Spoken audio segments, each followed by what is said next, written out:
When I think of the most iconic rock star of all time, immediately the name Micheal Monroe comes to mind. With a career that spans multiple decades, Micheal continues to this day to release new music and tour the world, helping to keep his brand of rock and roll alive. But out of his incredible catalogue of music, there's one album that I just can't seem to put down, and it's this one titled Not Fakin' It. An album that was ahead of its time. Not Fakin' It was marketed as Micheal Monroe's debut solo release, but according to Discogs, it's technically his second solo release. Micheal Monroe, if you're not familiar, is one of the pioneers of glam metal. With his first band Hanoi Rocks, he took the world by storm, inspiring many bands like Motley Crue and Guns N' Roses with their style and brand of rock. But when he broke out on his own, this for me is where he truly shined and solidified himself as so much more.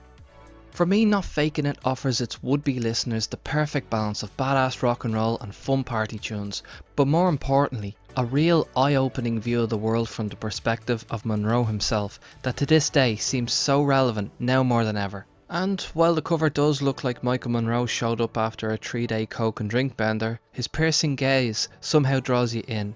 He very well could have thought of a better cover, but Micheal is not faking it here.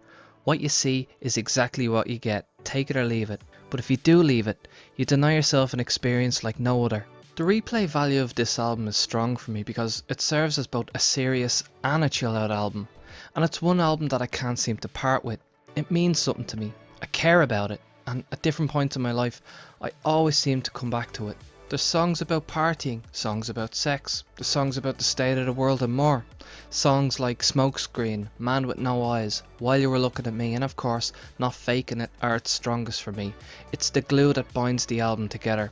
With lyrics like these, the album is simply too hard to ignore. It's an album that unashamedly lays its cards out on the table in front of you, warts and all. They're songs that really stop you in your tracks and make you think, even now, about the state of the world. Micheal was telling it like it was back then, and I can relate. For me, in a lot of ways, the world has actually gotten a little worse. Not many artists in his category were doing a lot of that back then, telling the truth. Even the cliche songs about sex, drugs and rock and roll are laced with such meaning and nuance. Songs like All Night With The Lights On, Dead Jailer Rock and Roll, and of course Not Fakin' It have such strong replay value. Micheal Monroe is one of them people who at face value you might not think is too intelligent, but he's quite the history buff.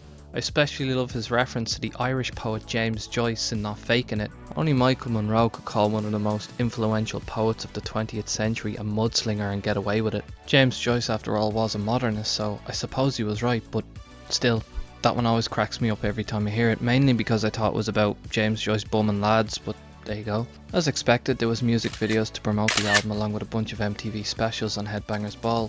Axl Rose also makes an appearance in the music video for Dead Jailer Rock and Roll, so keep your eye out for that one.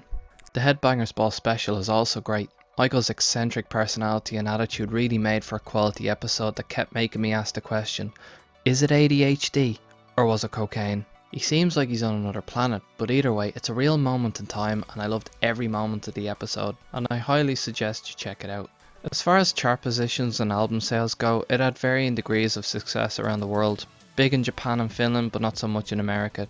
It was released in September of '89 and toured on throughout 1990, just a year shy of Smells Like Teen Spirit. The album was competing in a saturated market, and despite all of this, it stood the test of time, so what are you waiting for? Go check it out. This has been Micheal Monroe's iconic album Not Fakin' It by Richie Kearns Productions.